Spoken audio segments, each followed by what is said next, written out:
And we're live Tuesday, 1:30 p.m. on the East Coast, 10:30 a.m. on the West Coast. If you'd like to listen to it live, if you're hearing this on the podcast, you can go to the YouTube channel, and if you sign up to the site, you get a notification.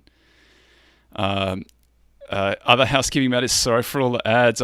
We're not putting them in there. I'm not jamming them in there. YouTube says they're mandatory now, so mid-roll ads. I think they're trying to force everybody to pay for YouTube. So we can, if anybody's got a good suggestion for something else we can do, I'll happily take that suggestion. But at the moment, write your congressman. Write your congressman. Remember to vote. I'm not sure that that's what they're working on right now. They should be. It's true. Big tech monopolies. Fucking tech. What's happening, fellas? Not much. It's good with you guys.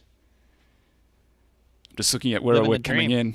Calgary, Vegas, Spain, Madrid, Winton, Dublin, Auburn, London. It's currently we've had the air quality here. India, where I live for the last week. You can see the air. Equivalent of Venus, I think. Yeah, you can see the air here. We've been getting this red sun. It's spooky as hell. Yeah, it's rough. I didn't love feeling quarantined with COVID, but like not even be able to go outside now the good without old feeling days. like you're. Yeah, I kind of. I mean, it's actually harder. Not only not around people, but you can't even go outside. I've got to say, all right, Tony. There's bubonic plague in California. There's this we're quarantined because of this disease. All of these businesses are shut down. There's riots in the streets. Stock market at all-time highs. How do you feel about that? I think stock splits are happening and math. Well, that explains it then. 2 is better than 1 is what I learned today. And can't say I disagree with that in almost every case. That is true. Special guest today, we got Detective Jake Taylor from the Sacramento PD. Who's doing the intro? It's probably me. I went last week, so yeah, I think it's. Unless you want to go. You want to go, Bill? Not really. Why don't you go? Welcome to. I did the terrible one that we came back. Mine was. They're all awful. terrible. They're all terrible.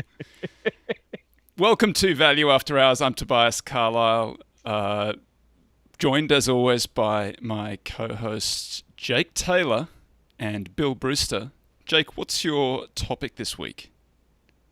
We are going to be talking about investment spandrels. Maybe a new word for everybody. A spandrel, yeah. I thought that was a kind of dog, but it turns out that's not a dog. Cocker spandrel. What's your topic, Bill? I'll tell you what, if people didn't think that Wells Fargo was a quality business, I'm going to hit them with QVC this week. So don't come at me thinking that I don't look at some dog doo-doo in search of value. You're a compounder, bro. You've changed. It compounds. Gonna pull your the compounder stress. card. That's right. I'll be talking about Dan Loeb. I got his most recent letter, the Q2 letter, came out in August, had a read through. Really great letter. Looking forward to chatting about that. Who wants to go first? Who wants to take the pain today? Look, I'm just going to take a question real quick. Thoughts on Monish Pabrai's investment in Seritage? I have no idea what Pabrai is thinking. I don't talk to him. He doesn't know me. I would just tell you that I've watched Eddie Lampert destroy a ton of value in those boxes. Yes, it was an operating business. If you want to take a swing, take it because you want it. Don't do it because Pabrai did it. That's my advice. You got a tough real estate environment, and a lot of people that know how to operate real estate have the same problem. So I'm not sure that I'd bet on Lampert to pull that one off. It could work, though. We've got people tuning in from Guantanamo Bay. Oh, shout out to you guys. Yeah. Hopefully on the right side of the bars. Thank you for your service. Aberdeen, Chicago, Melbourne, Bellevue. Thanks, guys. Boston. Good to see you all.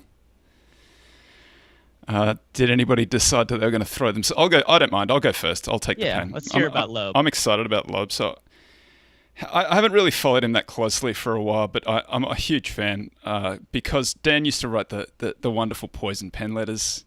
When I sort of first started concentrating on this stuff, these were the guys like Loeb wrote the best letters, and he got the idea from Bob Chapman, who was an LA-based activist. I don't know where Bob is these days, but he sort of came up with the idea of sending the nasty grams to kind of embarrass managers into doing things. Dan's moved a long way on from there. He doesn't do that stuff anymore. Still sort of does a little bit of activism though. I thought there's kind of an interesting... So I got his most recent letter. He makes some interesting points, and he's just talking about his own strategy here. And I thought it was kind of interesting. Sorry to keep saying that. Was it interesting? It was interesting. He says, when investing in a quality or compounder company, it's critical to find an entry point at which an investment is attractive, since most of these businesses trade at relatively high multiples. So he says, our most successful activist investments have had these characteristics, but we were able to find appealing entry points when they were changing positively in terms of quality. And so what they were doing was he'd look for, basically they're looking for these activist event-driven situations that are quality companies where they can, because they have this event-driven focus, they have this unique window into the creation or evolution of a quality company, since they're often born out of corporate events or management changes. And so as I was reading it, I thought it reminds me a little bit of the way Buffett goes about these things, right? So he's looking for, and that's his big Amex position was, basically it was a very good company, but it was in a crisis. And he thought, if I can get this thing at the huge discount, I've got two ways that I can win here. If this thing recovers, this is what he learned from it. He didn't think it prospectively, but when this thing closes that huge gap between the discount to what it's worth and where it's trading, assuming that that it survives this period, then you own it and it continues to grow and compound after that. So it seems to me that that's what Loeb's doing. I sort of slightly misspoke last week when I said he clearly crushed it in the first decade of the millennium. He did crush it in the first 5 years of this decade, second decade of the millennium. The last 5 years, he's like every value guy. He's just been caught a little bit. He said, when I read that first line of his, where he said, sorry, let me just pull it up. Sorry for the dead air, folks. I've got to try and find this. When investing in a quality or compounder company, it's critical to find an entry point at which an investment is attractive. I thought, there's his problem. That's why he's struggled so much over the last 5 years, because everybody knows stocks never go down. Stocks only go up. He just needs to redefine attractive. I do think something that's interesting is a lot of people that I really respect will hold through periods of overvaluation, right? But they're not interested in buying. It's an interesting comment. Your Bears interview that just dropped. I mean, he mentions the same thing where, if it gets a little stretched, they're willing to hold on, and I think it's so that I think Acri has said, the problem with selling when you get to overvaluation is you don't know that you're going to be able to get back in. So the pain of maybe a little bit underperformance due to overvaluation is not the end of the world. Yeah, I'm slightly coming around to that view. Does that apply to Buffett and Apple today? Yeah, and I think it applied to Coke, right? The funny thing is that they still get no credit for it. I mean, he's getting a little bit of... There are a few articles around now, like, what a great position, but Berkshire gets no credit for it. Dude, people are starting to say what you've been saying, and it's funny how now, like, this is the greatest trade ever is starting to come out. I'm like, yeah, Toby's been saying this for, like, months. Well, it's been stagging. Like, it's gone vertical. Yeah. I'm not calling the top until it hits 5 trillion. I'm not. It's a 1% free cash flow yield. Is that what it is now? Or it is at 1 trillion? No. Now it's super reasonable. It's like 2.5%. You got a long way to go, buddy. Well, that's 2.5 times, right? Powell says he's going to come out with something profound, which scares the living hell out of me. Like, what do you mean? What are you going to change? Is he going to come out and say, guess what? I'm Austrian, and we're going to try some higher interest rates for a little while? That would be profound. What he's going to come out and say is, we haven't been going at the inflation hard enough. We've got to print more. Like, how's that different? That's not. By the way, a listener pointed out to me about there's different scales apparently between trillion and billion. There's like a long scale or a big scale, long scale, small scale. And I guess it's sort of a British versus American whatever. But in there, a million I'm sorry, a billion, I think, could have been giga. Like, we could have had giga dollars this whole time, and nobody's been saying it, right? And now we're going to get into, like, petadollars. This is going to be, like, if Joy Powell really wanted to be revolutionary, he needs to start using those kind of terms, Bigger right? words, Like, we need giga dollars. That's a scary thought. Listening to Peter Schiff the other day, and I noticed that every time I listen to him, I just get intense anxiety, and part of the problem is I think he's sort of onto something here. Now, God forbid I say that, people are going to be like, he's broken clocks are right twice, but the problem is if he's right, we're fucked.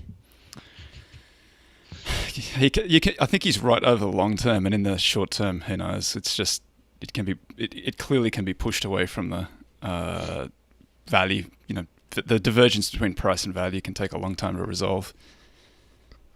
It's for your grandkids to worry about, mate. Don't worry about it. I don't know. I mean, I'll tell you where it's not. Where it's objectively not is, and I mean, it gets into politics, but what I find interesting is the data right now seems to support the idea that Biden has a pretty strong probability of winning. Now, whether or not you want to believe the polls is sort of a different issue. So you'd think tax rates are going to go up in that scenario. And then on top of that, like further disparity in the wealth gap seems to increase political risk. And yet again, stocks go up. I mean, I know, just get long for the win, but also, yikes. In the Mad Max hellscape that follows on from all of this, at least you know that stocks are going to be up a lot, so you can't lose. That's right. Yeah. Our new warlord, Davey Day Trader, whatever he's buying is going to work. Don't worry about it. Make sure you got internet connectivity so you can trade from your phone. Yeah, that's a good point. He'll be the one shareholder, and then everyone else will be indexed, and they'll just go off of what he's doing. Davey Day Trader runs Trader Town. He'll set the price, for everything. And it's always an uptick. So back to Loeb. Oh yeah, he's had a that rough guy. 5 years. Is that accurate? Yeah, I think I thought that of everybody he'd kind of avoided it, but I probably haven't looked that closely over the last 4 years. So he's struggled a little. I think he topped out around 2016 and has sort of drifted sideways since then. And you can see they've got a publicly traded vehicle that's just changed its name, but Third Point something traded on the LSE. They've done a little buyback. I guess they were upset about the discount to NAV. Kind of interesting. The reinsurance? Is that what's publicly traded?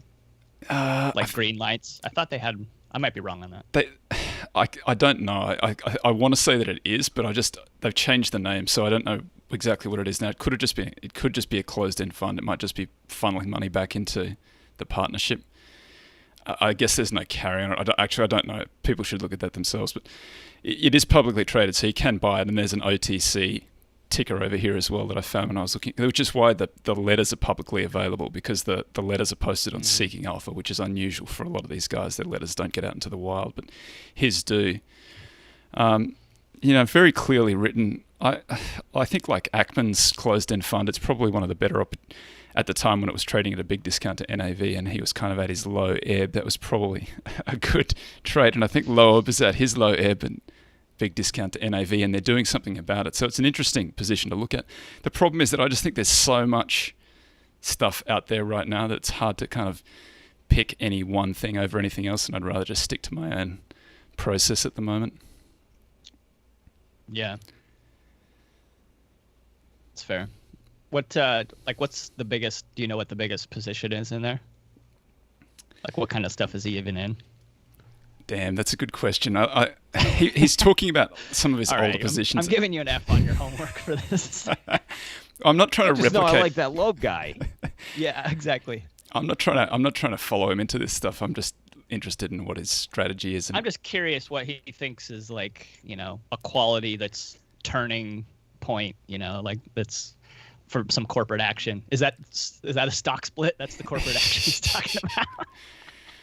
Well, if he's not, that should be on the list. Yeah. All right, I think we've flogged him to death.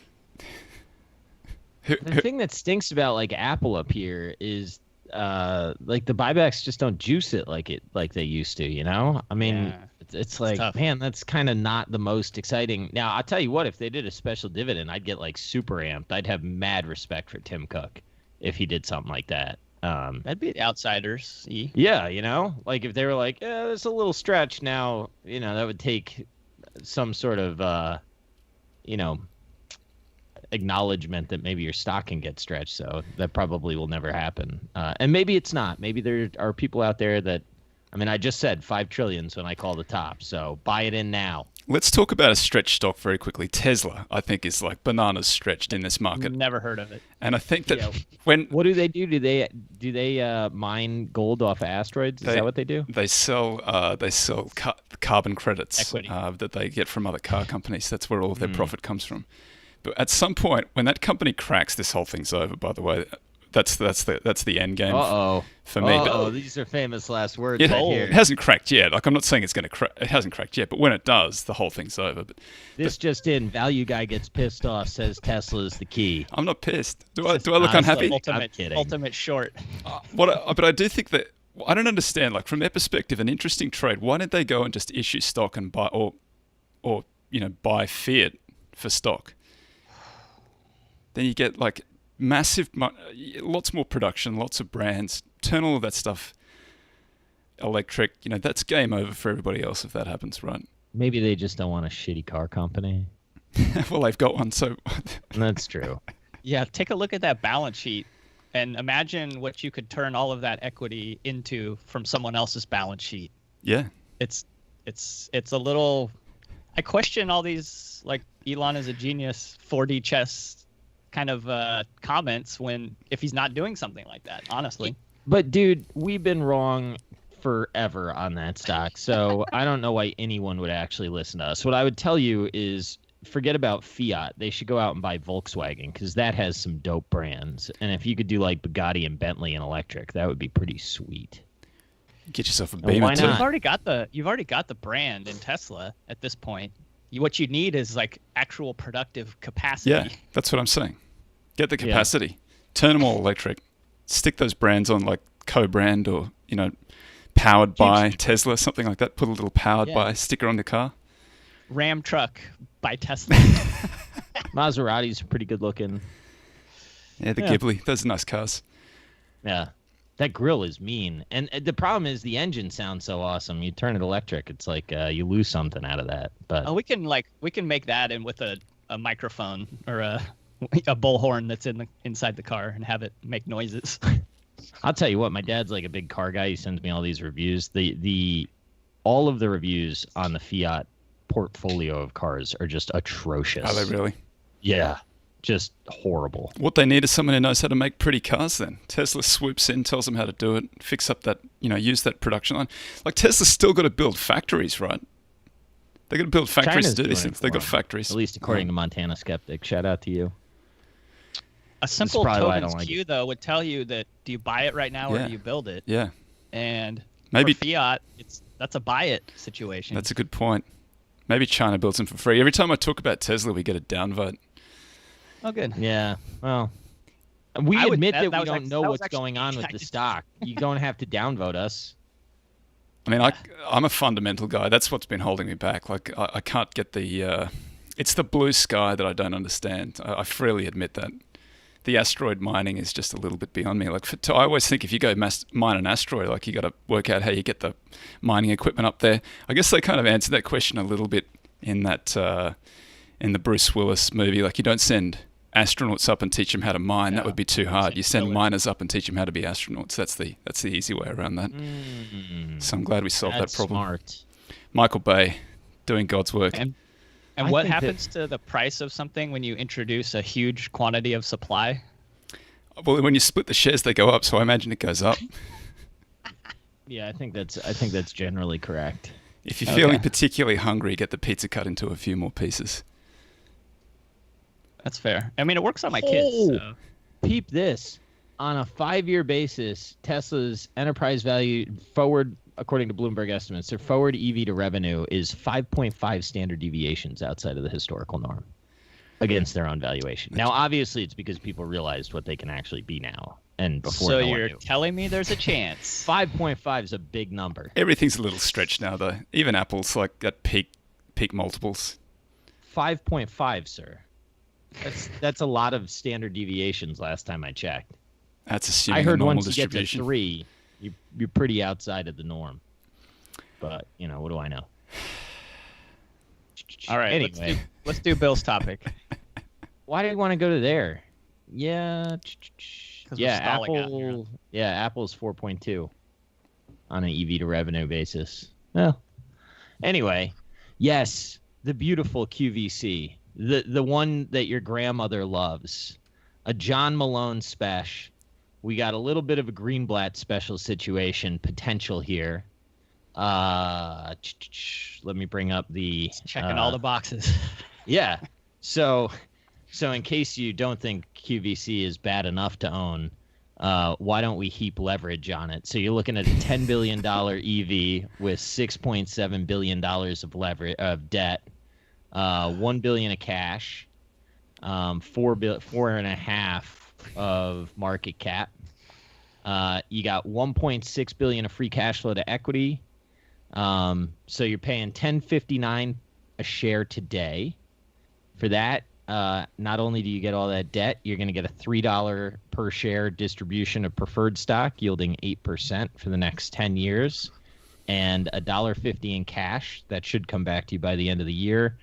The stub is going to be a super levered equity that I suspect they turn the buyback machine on once they prove out, that the entity actually can survive. Normal thing that people would say is, well, isn't QVC a dying brand?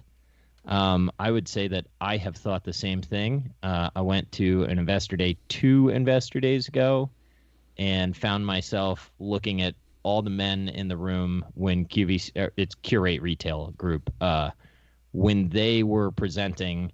Every cable bro in the room was looking at their phone and not paying any attention. The only people in the room that were actually listening to the presentation was like my dumb ass, because I thought it was actually kind of interesting, and like 2 women. So I think it's a little bit of an orphaned investor base. And then the stock has crushed people's souls. 2017, it was an $11.7 billion company. Today, 4.4. It prints $1 billion of cash flow. Almost, not like clockwork by any stretch, but $1 billion is sort of where it's been for a long time. It doesn't grow. It's really, really hard to get excited about. It's QVC and HSN. You really want to get fired for owning that? Like, there's a lot of reasons to avoid it. Can you just run those numbers again? What's the EV? 10.2 billion. And you get 1 free cash flow for that. Yeah, but COVID has been a major bump to them. They printed $1 billion in free cash flow in the first 6 months. So if we're like locked inside for another 6 months, you do have a super levered consumer discretionary staring down what could be a pretty bad recession and is likely to be, right? So if I was going to sort of say... How bad does Granny's wallet lighten up here over the next 3 years? I don't know. That it's always shocked me, though. I'll tell you what was like pretty surprising. Cat sweaters are not going out of style, so you have that going for you. Obviously Can't be not. disrupted. Thing that's kind of crazy. So according to Bloomberg, right, sales in 2006 are 7.3 billion. Sales in 2009, 8 billion. Sales in 2009 was 8.3 billion. The sister entity that I'm going to try to do this without covering up the camera. No, dude, it's funny. Last time. And here we go.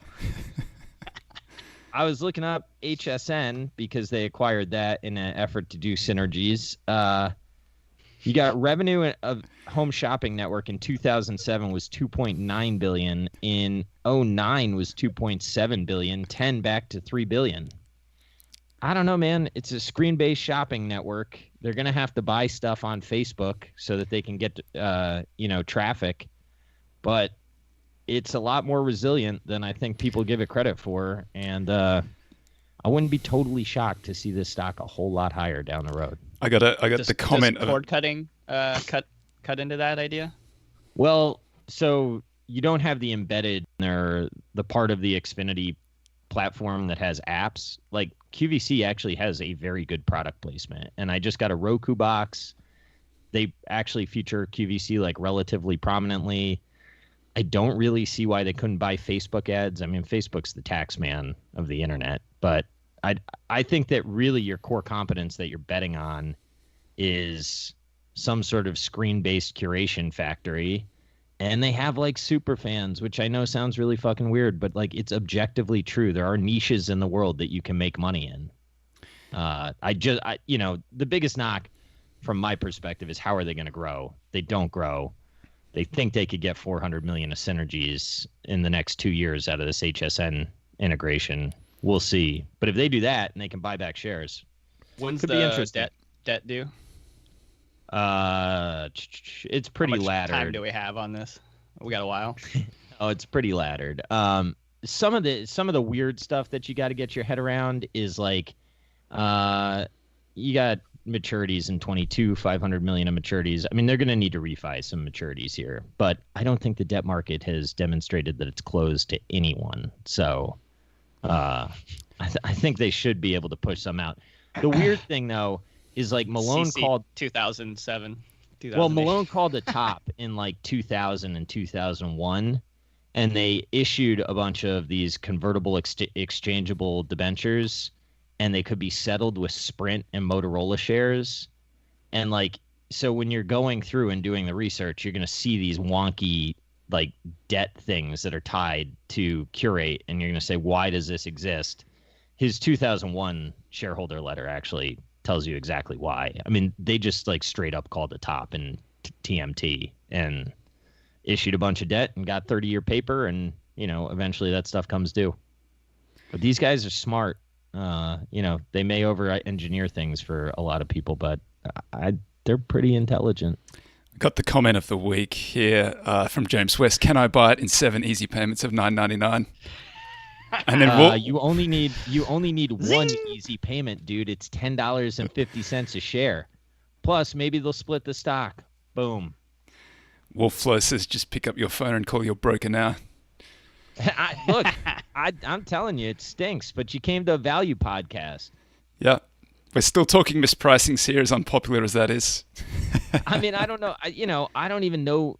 I mean, I am saying that it's mispriced. I understand. Look, it's not ever going to trade at like a 5% free cash flow yield. I get that. But, I mean, it's pretty deep. And the more it's doubted, if they can continue to perform, they're going to buy in a ton of shares. There are ways that you end up with a pretty good outcome on this. I'm not disputing it. I think we should. It. I own a tiny amount. That's the disclosure. I'm pumping my book a little. I think there should be more discussion of mispricings. Everybody's talking about what's the best business. Like, that's not the game. The game is what's the most mispriced business. Well, the interesting thing is, like, I mean, I get why it's hated. Like, I've tried to figure out, like, why does this thing trade where it does? And I just keep coming back to, and maybe it's a story that I tell myself, but like in the Momo world, you really want to call your clients and say, I own QVC and HSN on your behalf? Like, you're a manager that's getting the shit kicked out of you, and you're going to be like, all right, I'm going down with the QVC ship. Yeah. I don't know. That's tough. Wait, you didn't buy Fang, but you bought this? That's right. Yeah, and then you got to be like, well, Malone's genius. And then the client's like, well, who the hell's Malone? I'm talking about Zuckerberg. Can I meet that guy? I want to invest with him. Why am I dealing with you? Point. Here it is. If they don't grow and the multiple doesn't grow, how do you earn? They're giving you 45% of your cash back. I mean, this is the point. Like, it's not a cigar butt that you're just waiting for a re-ration. These guys understand getting tax advantage distributions back to shareholders. They even said, like, I'm not gonna pump and dump. Shut up. Anyway, they said, we're doing this also because it's tax advantage probably to do it this year. Like, this is a management team that understands extracting capital, which is not a typical, I think, pitch. And then the other thing is, they're going to buy in shares. So on a per share basis, which I agree is not as valuable as growing the top line, you might have to sell it. It's not one of these one decision stocks, but can you just clarify? Or do you want to make money, you nerd? Can you just clarify? Is it Karl Malone or Post Malone that you're talking about there? All the Malones, they're all together. Funny enough, Post Malone helps LSXMA. So anyway, all part of the Liberty family, folks. Keep it in there. Look, I'm not trying to die on the QVC sword. I'm just telling you, I think it's an interesting special situation. If you like Greenblatt, it's something I think you should look at. If you like good management teams, this is a good management team. If you like stable cash flows, I'd argue that they're somewhat stable. I get it's not sexy. Go elsewhere for that. Is that the quilting needle that you want to die on? Yeah, dude. I just ordered my stuff. I do think it's sort of funny. I found myself, I need a new toothbrush, and I was like, I wonder if QVC has it. So gosh. stupid. I would never. Is that where you got that shirt from last week? With QVC, no, do you have to Tommy sit there? Bahama. Don't come at Tommy Bahama like that. Do you have to sit there until they show until the What you want? toothbrush comes on? Like, how does that work? No, you go on the website. You can buy it on the website. Yeah. Why would you do that rather than just like going through Amazon or something like that? I don't Serious know why question. anyone uses QVC. Okay. But I'll tell you why. Because there are people that like the product, right? I mean, why do people do anything with anything I like? Yeah, it's a curation. I mean, that's the. It's got mind share. I think people like sitting there and watching screens. I don't understand why people do half the shit that they do. But the fact of the matter is people do it. Is this true? Brad Schultz says, tell your investors it's the Malone guy who owns the most US land of any private investor. Is that true? Does he... He might, yeah. I mean, he's up there for sure. I don't know if he or Ted Turner. Yeah. But yeah, Malone's a monster. People that don't know about John Malone are idiots. So maybe. Yeah. I mean, not that they're idiots, but they just haven't studied it enough. Like, Malone is a monster. Malone is well known in the value community, but like, most people who aren't investors would be like, name an investor, they'd probably say Buffett. They might say Buffett. I don't think that they'd be able to name anybody else though.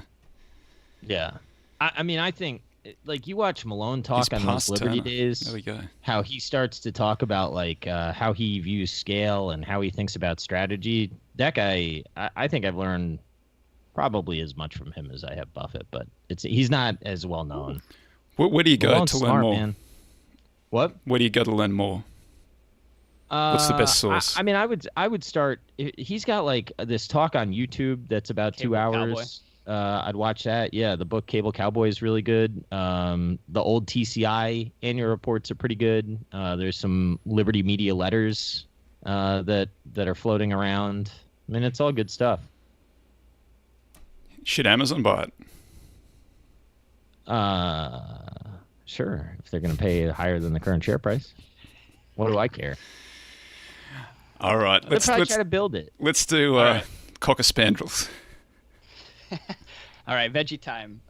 So, in architecture, there is imagine a doorway, and imagine then like an arch that sort of connects that doorway, and it creates two little triangles basically, and those triangles don't exist for any real good reason other than the fact that the things around them create them. It's almost via negativa, and that is called a spandrel, that little area. And architects have taken that and done little designs in there, just to like dress up a doorway or cathedrals, things like that.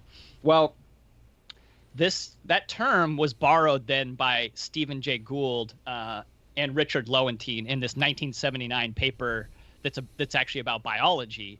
And what they're explaining there, and I'll give you the definition, their version of spandrel is, it's a phenotypic characteristic that's a byproduct of the evolution of some other characteristic rather than a direct product of adaptive selection.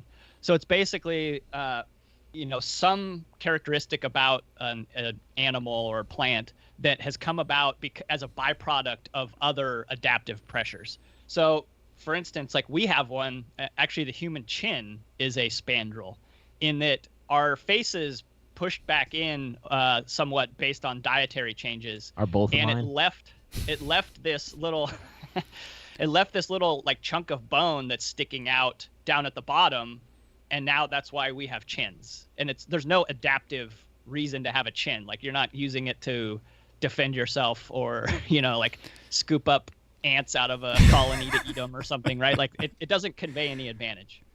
It's got to be. I would think that we'd all look weird without chins. It'd be weird how would you mate without chins? I think it's a sexual thing. I think it matters. You don't want a no chin person to have sex with. Well, that's my theory. There's a hormone.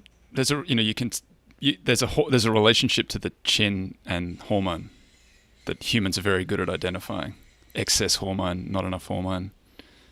Long chin, no chin. What's the more chin? Yeah? More chin is more dominant, more hormone. Which you would know. Like, if you look at a big dominant guy, he's got with big square head. That's the characteristic that's one of the things that the people are looking at. Like, they tend to be in leadership positions. I like the idea of the spandrel. I think I like Stephen Jay Gould. I always get a little bit nervous though when people say there's this thing that we've identified and it has no use.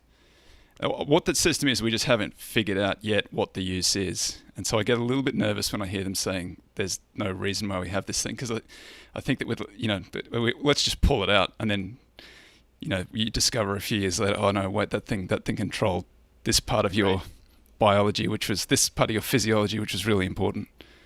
Right, your appendix being a good example of that, where take that out, it doesn't matter. Well, it turns out it was sort of a bacteria breeding trap that was helpful for digestion. But is that so? I believe so. So another related term to this is called exaptation, and what that is it's a characteristic that enhances fitness, but it wasn't built for that originally by natural selection. So the classic example that Gould uses is a panda's thumb. And you may not know this, but a panda's thumb is actually an outgrowth of their wrist bone. And their thumb actually slid in to become like a finger. So, and the reason that we know that is the genes that coded for that wrist bone to then become an opposable thumb also show up in a oversized ankle bone on the panda, because it's the same, like that limb growing that bone worked on both, like all four limbs. And by the way, where I got all of this, some of these things are, there's this fantastic series, and this is what's so amazing about the internet, on YouTube. And so far, for whatever reason, I haven't been murdered by ads on this one for whatever reason, but Robert Sapolsky, who's a biologist, geneticist, I think, he has these lectures that are from his Stanford class that he teaches that's called Human Behavioral Biology. And so you get in there evolution, genetics, ethology, natural selection, neuroscience, endocrinology, sexual behavior, aggression, language, all of these things explained by somebody who's a fantastic lecturer. I would encourage you to go check it out if you have time. Like, I've been working through the courses because there's a lot of them.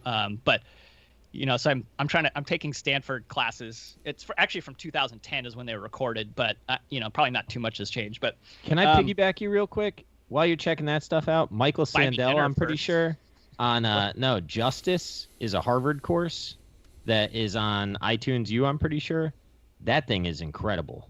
It's like, I think it's like one of the most popular courses at Harvard. So, there you go. You're welcome, folks. Next. There's some legit great content out there that is like free and you can take it whenever you want. Dude, it's amazing. We're producing it right now in real time. All right. Very so to meta. bring this back to our little world that our little man with a hammer, investing, what are the spandrels of your investment process? What are the things that sort of almost unintended consequences, byproducts of your investment process? Now, I'm actually going to punt a little bit this week. I'm going to give like a couple of them, but I kind of been doing an experiment anyway to see, like, I know how smart we have as a listener base. I kind of want to see what things they come up with from their own processes, and like, please like tag me on Twitter and tell me what sort of your ideas came out from this. But like for me, let's say, if you were a pure quant just price to book, Fama French type of investor, which I think all of those You've are gone extinct at this point. Yeah. But like, what would be a possible spandrel of that? And, my mind went to, it's quite possible that you ended up with industry concentrations, probably more cyclical. You end up with a lot of leverage. Debt laden, all these sort of unintended byproducts that maybe, you originally are just like, I'm looking for the biggest margin of safety of accounting value assets versus the price that I'm paying. And you end up with all of these other little sort of like, spandrels that you may or may not be aware of. Another one, let's say that you were a pure momentum trader. What would be a spandrel for that? You may be, without realizing it, involved in, like carry trade type of situations, these like self-reinforcing phenomena. Another one would be like if you were purely a qualitative, like pure quality investor, like you're just looking for the best businesses, it's quite possible that you would you'd be falling prey to some halo effect of management. Like you just love this guy, or this management team, like price doesn't really matter. Or even maybe you might also get some industry concentration as well. Like if you were looking at, all right, who's got like the most persistent returns on capital over long periods of time, like CPG tended to be those type of businesses. So without even, trying to end up as a consumer products good investor, because of what your process was, you sort of end up getting there anyway.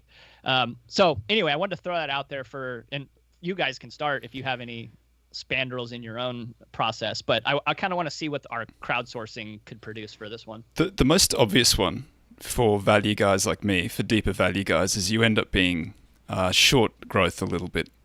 So you tend to be, I can just look at my own portfolio. I can tell you that the top line of the portfolio grows about 6% across all of the companies. On average, the bottom line grows a lot faster than that because they do a lot of buybacks.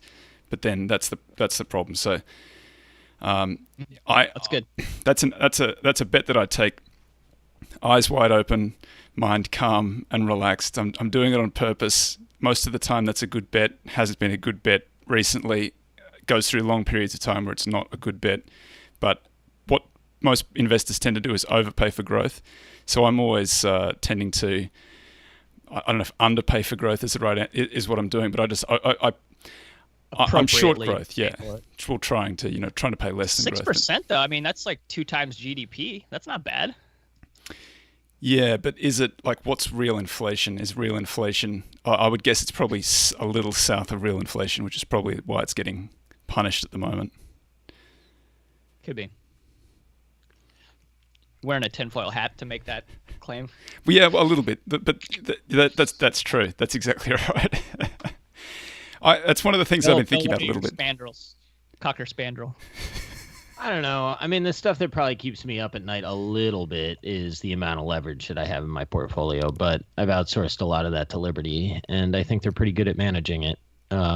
So that's probably my spandrel. Is that could you say that maybe that an unintended spandrel of that might be that, interest rates going from 15% in the early 1980s to 0 today is it's sort of, you're just betting that this same trend has gone, you're making sort of an implicit interest rate bet often in that situation, especially if you're worried about rolling over that debt. Yeah, I think that's a reasonable question to ask. I don't think that's what they have done. Like, how many guys have gotten incredibly rich based on borrowing money that kept getting cheaper over the last 40 years? It's been a good strategy. Yeah. Almost everyone. I guess that when you look at what they do, though, that's not. I mean, the reason that I believe, this is my thesis, and I think it's supported by facts, but I don't want to hold it out as a fact. I think the reason that they're so comfortable with leverage and what they do is when Liberty Media was spun out of AT&T, it was basically just like a hedge fund. It didn't really have a lot of operating businesses. So in order to get cash in the door to make other acquisitions, they sort of needed to do things like use collars and issue debt against stock. And I just think it became part of the ethos of how they operate their business. And it's so different than how Buffett looks at the world. I think that somebody like TransDigm, you could maybe say like their leverage target has crept up over time as rates have gone down. So it's super hard to argue that they haven't been helped. I don't know. I don't know what the answer is. I think Liberty's more than just like benefiting from rates. I think they are exceptionally sharp at debt. I got another good one as here. do I think 3G is good at debt, not necessarily managing a brand. Don't come at me, folks. Got a good one here from Jerry Maitland, just reminding me of something from last week. Value has too much left tail protection and shorts the right side. I do agree that value guys just tend to be a little bit too conservative. I don't know necessarily maybe it's a Spandrel, I don't know, but I think about guys like Tony Deaton, Edelweiss, I don't know how you say it exactly, but they're explicitly acknowledging the fact that a lot of the capital that they get is some families, the bulk of their capital, and they don't have any capacity to make more. And so their idea is we're just not going to blow up the capital, and we're going to try to get you like a small real return on top of that. And that's where I am. My main focus is just don't blow it up, and then try and get a good return on top of that. So yeah, I'm guilty of that. That's fair. Yeah, I would say that there's a little bit of like that's 10 years bull market talking a little bit too. Like all of that protecting the downside, that message gets watered down every tick up that we've experienced, right? But on the other side of that, there will be a day where that is an important characteristic as well. Well, it almost maybe not in our lifetime, right? but someday, that's where I was going to. Our kids someday will for my grandkids to protect the downside. No child can understand that. They're like the child's like, this is old stuff. You got to swing for the fences. YOLO! That's it. You've held us back. All right, throw your questions in. We got 15 roughly to go. Well, that would be my one beef with Berkshire, and I'm not trying to go at the king. I mean, I get it, but like I don't know why he hasn't owned more Costco. I don't know why he hasn't owned like something like Google. I get Microsoft he was sort of conflicted out of, but some of it's underappreciating the right tail in something like Google, but like Costco was directly in his wheelhouse, and with that much cash, it's kind of hard for me to understand. I don't understand the precision of Charlie really. Now, I know he didn't. So that's sort of my point, right? Like once you're at that size, I don't know that it makes a ton of sense to me to like wait for the cinch. Now, obviously this is somewhat resulting. I mean, I get that, but I mean, he's dealt with these questions for a long time, and I think that it's a pretty sophisticated shareholder base, at least the people that aren't asking the life questions. And like people have been asking him for a while. Like, why don't you do more levered S&P strategy or something like that? And, at least with a portion of the capital, I think it would have been a better idea. But if he's doing S&P, he should be returning it. If he's doing S&P, just give it back. He's not going to do that. There's enough good stuff out there. Like he's shown it with Apple. Yeah. What have you done for me lately, Warren? Like today, this morning. No, but that's not 40% of our portfolio. But that's not it. I guess the other way to flip that on its head is it took Apple to have him keeping up right now. And like if you're going to run a strategy that depends on finding the biggest company in the world and swinging as big as you can, I'm not sure that that's actually a viable strategy. That's I fair. get that it worked. But like how many times does that work? By definition, it's only been once. And he did it with Coke too, but I mean, I don't know. You're just going to let capital accumulate waiting for a 25-year swing? Like, I don't know that makes sense. But, like I said, dude, I get it. I got a kid down there that's screaming like he got murdered. I named him after Buffett. I mean, like, I'm all in on Buffett. I'm not trying to, like, take shots at him. But I do think that you need to things need to morph over time. Yeah, well. There's lots of good questions here, guys. Let me himself. Keep swinging on Berkshire. Like there is a chance right now to buy in shares. I'm sure he's doing it, but like there's deals out there. So Take 'em. Could be. this came out. Acquirer's multiple Twitter account tweeted this out last week. But Greenblatt's top holdings: Apple, Google, Microsoft, Amazon, Facebook. More worried about the valuations of smaller tech companies. Any comments? Yeah, it makes perfect sense to me. That's Greenblatt's portfolio right now. Yeah, he had like 2% in Apple because I think he's got it's quite a diversified portfolio, and I guess it's gone up a lot. I remember it. That makes sense, though, wouldn't you? Like, I don't know when the rebalance was, but they do. If it's still a magic formula style portfolio, even if he's creating it in a slightly different way. That 2.5% earnings yield got that qualified into the top of the heap. Well, he's always holding them. He's always holding. Because he's got such a diversified, it's hard to know we don't know what portfolio we're talking about. It's an S&P 500, I think, but it's weighted differently. He's got a few. He's got ones that are 1,000, might be 500 positions long, 500 positions short, and he's got some that are a little bit more concentrated. I assume this is, if it's a 2% position, then it might be it could be in like 100 long, short, something like that.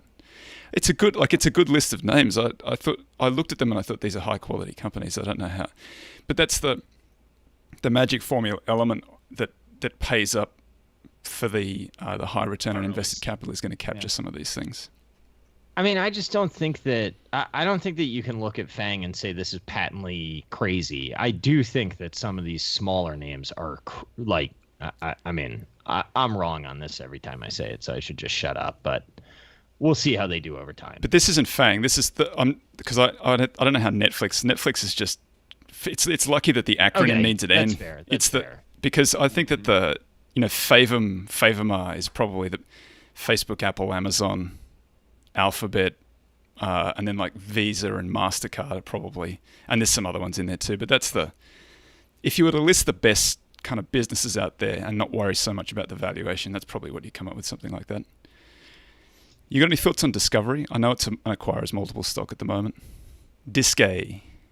Yeah, I don't know. I made some money off that stock, but I don't know that I want. I am not comfortable owning it, but I can understand why people would. It's decent filler product. If you're gonna get a bundle built out, whoever you are, I can understand why you would use sort of their content as filler. But in a world where people get to choose whatever they watch all the time, it's harder for me to understand why Discovery,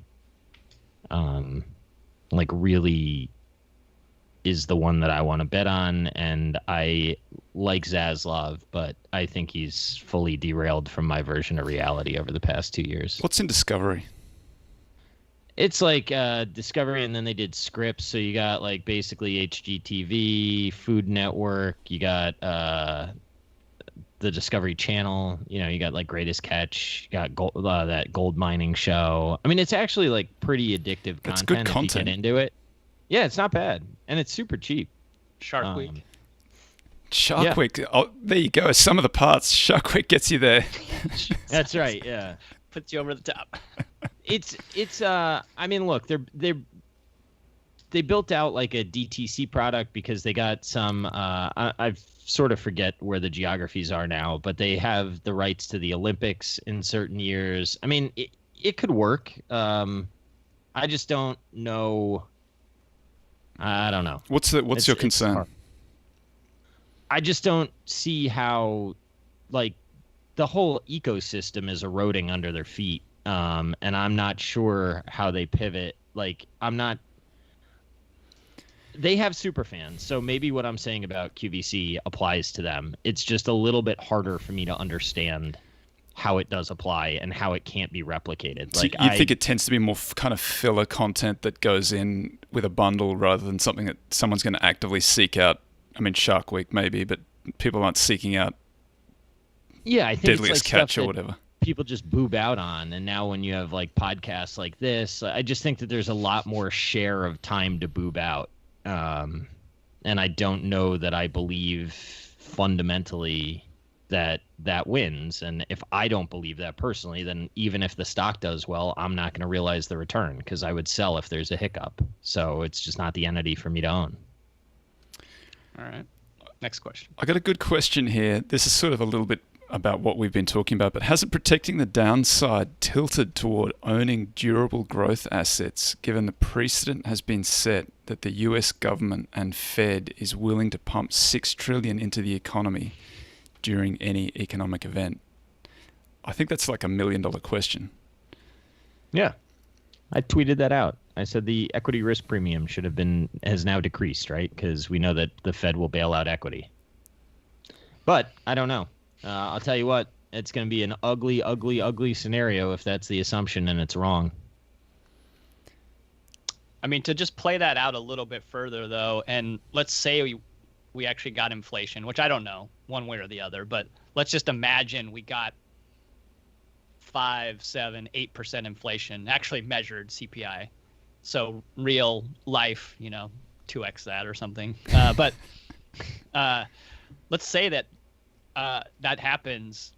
Where do bond yields go? So all of this talk about rates, bro, like if that has to come up at all, and now how does that crush your whole thesis about like, well, I could pay 2.5% yield for Apple, but now, rates are at 5%. That 2.5 all of a sudden doesn't make much sense. Yeah, but they're not going to go to 5. That's the whole bet implicit in what I think that this question What if they sort have of to though? What if inflation's 10%? You stay at 0? Yeah. Who's buying that? Well, Who's buying negative 10% real? But Jake, if they raise, bond? everything is done. The entire game ends. Is there any way that they lose control of it? Run the debt service with interest rates at 5%. The Fed will do absolutely everything that they possibly can to not let that happen. So the question is, are you the one that can time when the Fed breaks? And I think that a lot of people have tried to do that unsuccessfully. So this is sort of the treadmill we're all on. And it's why Peter Schiff scares the shit out of me when I listen to him, because I honestly do believe logically it makes sense. And I also agree that like he's been saying this for 10 years and he's been wrong, and optimism pays and pessimism doesn't, and I get all that shit. But I'm telling you, like, I just don't think rates can go up because I think the whole system breaks. In the grand scheme of the whole cycle, which these cycles tend to be quite long, like 10 years really isn't that much. That's the only... But then, equally that applies on the other side. I always think of James Montier's paper about the era of financial repression, where he said they tend to last like 30 years. And I think he wrote that in, it could be like a 2010, 11, 12 piece. Yeah. And at the time I thought, well, we're probably 10 years into it now. We've got another 10 years. So yeah, I can easily see it going for another 10 years, and then it doesn't have to be 30. It could be another 10 after that. At some stage, they lose control of it, though, right? It's not like it's no decision. It's never going to be a Fed governor who comes in. Like, this is what every Fed governor comes in. Fed chairman comes in. Come in, stick the interest rates up, market falls over, learn their lesson, never do that again. Interest rates back to like 0 to real rates to negative. They've all tried. Yeah, I don't know. I mean, look, I guess the other thing is like rates to me are a reflection of what people want to pay for something. And there's so much liquidity out there funding so much stuff that like, I mean, people's hurdle rates are not very high right now. And maybe that's because of what the Fed has accomplished. But I mean, maybe it's all a reflexive cycle. But I mean, I've said it before. I have this theory that like low rates and what we're doing actually beget low rates. And Lacey Hunt says it much more eloquently than I do. But I don't. Does Lacey see an into it? What's his view? There was the Endgame podcast that Fleckenstein and Grant Williams do. They interviewed him, and I think he has something that he says like if something changes in the Fed charter, then he thinks like inflation could really come. But I don't know enough to articulate what he says. People should listen to that episode. He's not betting on rates going up anytime soon, though. Well, Hoisington's made that bet, right? Hoisington's been on that bet for 30 years, and they've been just consistently, rates are going lower, and that's kind of, I just don't know how much information is in it, but I'd be, if he changes his mind, that's probably significant. But if he just says it's going where it's going, then... Russell Napier he said, like, I don't think it's going to change yet. What was Russell Napier's? He's been lower rates for a long time, and then recently changed to he thinks inflation is coming because it's going to be taken out of the hands of the Fed because the government now is going to be the one. It's going to be fiscal instead of monetary policy that drives it. I don't know what any of those words mean, but it sure sounds good when he's No, saying. I somewhat buy that. If you can get the money directly into people's hands that start to spend it, then maybe you could start to see velocity change. I mean, right now the biggest problem that I see is like all the policy just inflates asset prices. The rich get richer, and it never trickles down. Like the whole theory is broken, in my opinion, from a velocity standpoint. It's just creating uber wealthy people.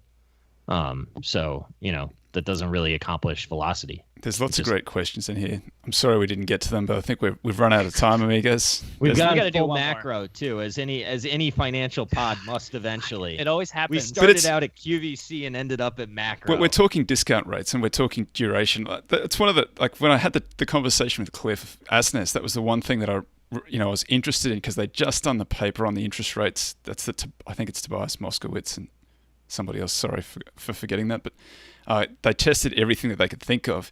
Like, that duration argument makes a lot of sense to me, but it just doesn't seem to. You just can't test it and show it. But I think it's the question at the moment. What's the discount? What discount rate do you use?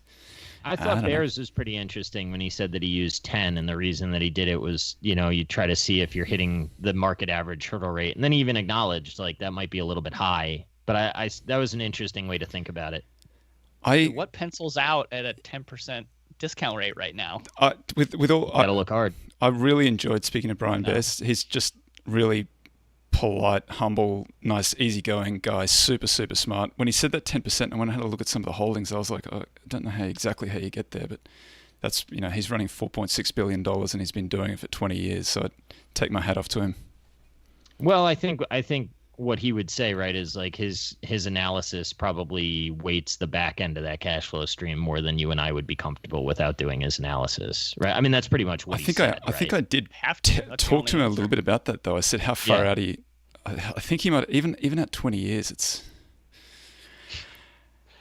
more aggressive. 10% rate. I could get there, but I had you were assuming like these growth rates that get to. I think I got to a 37% growth rate for. I just forget which one it was now, because it was the first one I pulled up. Could have been Workday or something like that. That's probably not right, but it was something like that. 37% for 20 years. Yeah. 30%, and that got you to fair value. Huh. That violates a lot of base rate. That's why he's running the big bucks, and we're doing a free podcast. Yeah, they're good at what they do. I'm not taking any shots at anything that they've done. I'm certainly not. I love listening to him. I was learning a lot. I love talking to him. Yeah. It's funny. I think that he and Chris Bloomstrand are very similar, and Chris is more of a value guy. It's just interesting to contrast the two. Yeah, and that's yeah, they are. Unfortunately, that's all. One more. What do you make of the? So Phil Tetlock says, and by the way, like, forecasting guru, has been in the science of forecasting for decades, researching. Says that anything past 5 years you can safely dismiss as being completely worthless in the forecasting world, and ignore anyone who says that anything about 5 years from now. I think about that a lot, actually. But you're kind of compelled. You kind of have to have a view, don't you? Like, I don't know, dude. I don't do it, but. Well, like that.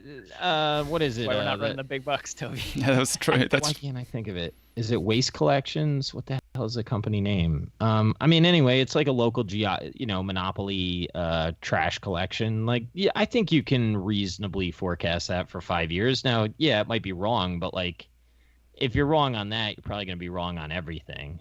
I don't know. Life happens, right? So your model gets fucked up. That's time, folks. Thanks, everybody. Thanks very much. We'll see you next week.